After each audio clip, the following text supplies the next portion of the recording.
Welcome to this explainer. Today, we are stepping right into the incredibly dynamic world of the Japanese workplace. Imagine you're navigating a typical workday in Japan, whether you find yourself in a fast-paced restaurant, a high-end hotel, a bustling factory, or, a cutting-edge IT company. The way you speak is quite literally your ultimate key to success. We're looking at the BJT Japanese Course for foreign workers, and we're going to break down these essential concepts in English so you can master truly natural Japanese workplace expressions like a total pro. Okay, let's dive right into this because our foundational principle today is simple but absolutely critical. In Japanese workplaces, your communication style matters immensely. You could have textbook perfect grammar, but if you use casual words with a client or maybe the wrong phrasing with your boss, well, it can come across as incredibly rude or unprofessional. That is exactly why this BJT course focuses so heavily on professional expressions, polite language, and office manners over just raw grammar. It's really all about sounding appropriate for the specific situation. To make this super practical, here is our agenda for today. 1. Daily workplace greetings. 2. Instructions and reporting. 3. Customer service essentials. And 4. Japanese workplace culture. Section 1. Daily workplace greetings. Starting your day off right. What's truly fascinating here is how specific each greeting is to its exact moment in the day. Let's walk through them together. When you first arrive at work, you say, "Ohayo gozaimasu," which means good morning.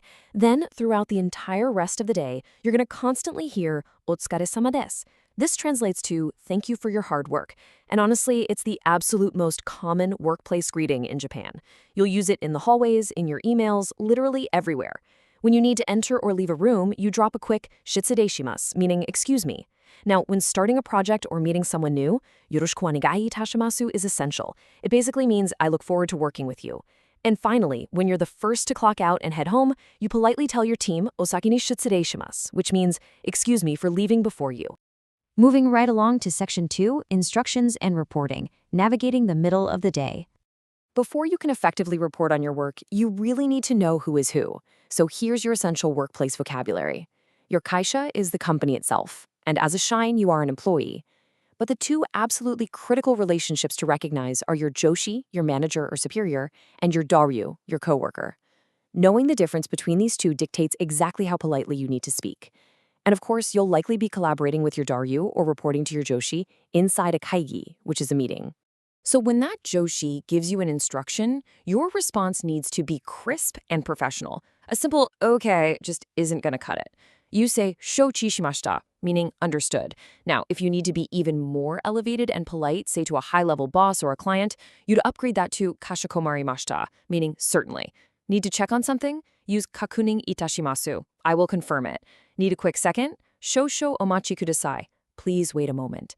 And look, if you make a mistake, a standard sorry won't work.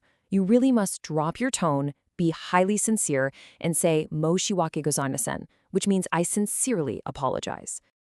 Once you're actually executing the work, keeping your team updated is huge. When a task is completely done, you report "sagyo ga owarimashita," the work has finished. If they ask for an update while you're still in the thick of it, you say "ima taio shite orimasu," I am handling it now. If a situation needs to be escalated, you just let others know "joshi ni hokoku itashimasu," which means I will report to my manager. Now, if something goes wrong, and it happens, clarity is vital. You clearly state "mondai ga hassei shimashita," a problem has occurred. And finally, when you hand in your work, you ask them to review it with a polite "go kakunin onegai itashimasu," meaning please confirm it. Let's shift gears to Section 3, Customer Service Essentials, facing the public. Delivering these specific phrases requires a bright, polite vocal posture. You aren't just giving information here, you're representing the company's hospitality. So when a customer enters, you welcome them with a warm, energetic "irashaimase." If you're in a restaurant or cafe, you'd ask "Go chumon o ukagai itashimasu," may I take your order? If a customer has been waiting in line, you properly acknowledge their time with "omatase itashimashita," thank you for waiting. To guide them to a table or an office, use "kochira e dozo," this way, please. And as they leave, you give a deeply respectful farewell, "Mata no okoshi o omachi shite orimasu," which beautifully translates to "we look forward to seeing you again."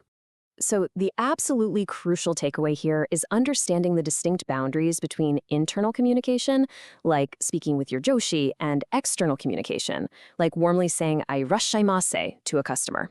It's like a dividing line. You adjust your level of respect and the exact vocabulary you use based entirely on whether that person is inside your company circle or outside of it. And finally, Section 4, Japanese workplace culture, the overarching rules. Think of these 4 pillars as your professional checklist for success. Honestly, mastering the vocabulary we just covered is practically useless if you don't follow these cultural rules. Number 1, Jikan omamoru, be punctual. Time is incredibly respected in Japan. Number 2, Keigo otsukau, use respectful language, which is exactly why we focused so much on appropriate phrasing today. Number 3, Chimaworku o taisetsu ni suru, value teamwork. The group's success always comes before individual ego. And number 4, Shinrai Kankei o Kizuku, build trust relationships. Following those first 3 rules naturally builds this essential trust with both your team and your clients. And all of this brilliantly illustrates the ultimate unifying concept in Japanese business culture, Horenso o Taisetsu ni Saru. Horenso is a clever abbreviation. It stands for Hokoku, Renhaku, and Soden, meaning you must value reporting, informing, and consulting. This is the exact reason we learned phrases earlier like Sagyo ga warimashita and Mondai ga hassei shimashita. In Japan, you literally never keep your manager in the dark. You constantly report your progress, inform them of any changes, and consult with them the second you face an issue. It is the absolute heartbeat of a smoothly running Japanese office. So, what does this all mean for you? Understanding the vocabulary is really just the beginning. As you prepare for the BJT exam, or even just your next shift, ask yourself, will your words merely convey basic information, or will you use them to build the deep trust and respect required to truly succeed in Japan? Keep practicing, value your teamwork, and hey, お疲れ様でした.